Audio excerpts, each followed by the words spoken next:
June 19th, 2020. The Last of Us Part 2.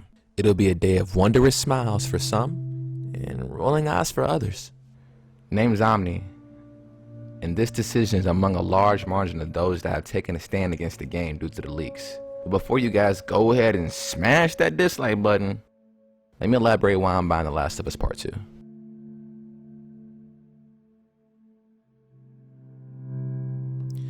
Now, it really doesn't help the video that Neil Druckmann lashed out at the fans, collaborated with a known movement activist, Anita Sarkeesian, I apologize if I botched it, and Naughty Dog, copy striking everyone's livelihood. It doesn't make it right by the slightest. Making a total mess of things. Go to your cage, now. But it's a PR thing, and I get it. Even so, if they strike this one.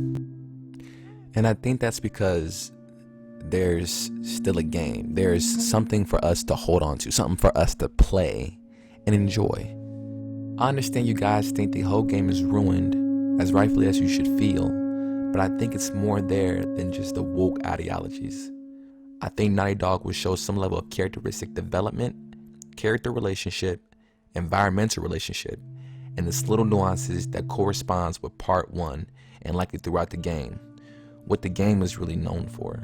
It would be an extremely massive setback to change their core characteristics, as that would undoubtedly destroy an even more unprecedented amount of the trust the people have left in Naughty Dog.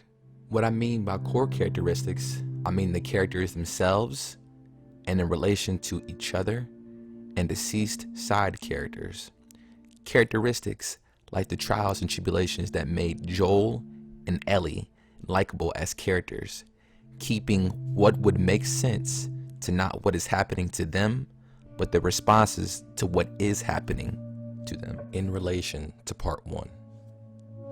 I think it's also worthy to make note that the mechanics in part 2 have been upgraded. There's a jump button implemented to reflect the awareness of Ellie's stature and ability to dodge and go prone. There's an elegant, realistic way she takes damage, causes damage, and takes cover and reacts to the environment and her enemies around her. Crafting and upgrading weapons will be seamless and make sense with the world around Ellie, complete with the run-of-the-mill gun bench. Fixing and tweaking, rate of fire, stability, recoil, capacity, and such, depending upon the weapon in Ellie's arsenal. It'll be a game to experience, although not excitingly desired, but there's still a decent game to play. Shit, yeah. Most indeed, Samuel. Shit, yeah, indeed.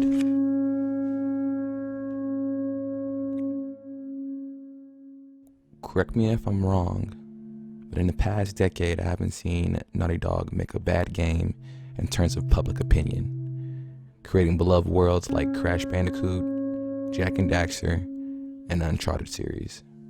And this is the first real disaster from Naughty Dog, putting ideologies that people are not particularly a fan of, but I'm a fan of going against the grain and doing something different. So I'm hopeful my faith isn't misplaced within rational reason.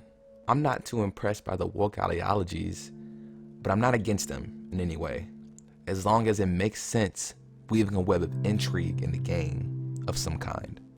I still have hope and won't give up on the game. It doesn't make you a simp if you buy it.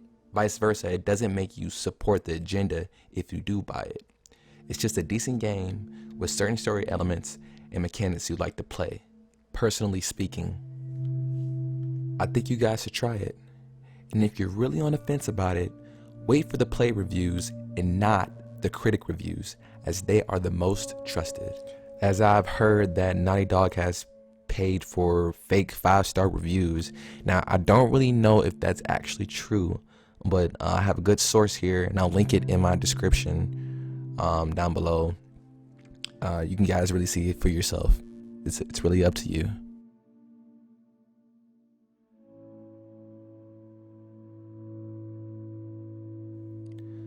My final point being, I'm buying the game to support the animators, because it's not just about the game, it's also about the ones who had a passion and physically made the game through many months of work. These guys work day and night for us under sometimes unfavorable conditions and in looming threat of layoffs. And without their work, we would not be given these impressive games we had in the past decade.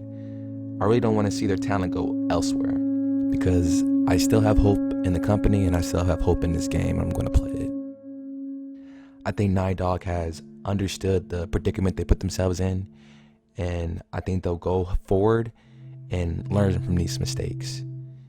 And I hope the margin of you that don't want to play it because of the leaks, I hope you reconsider and play it.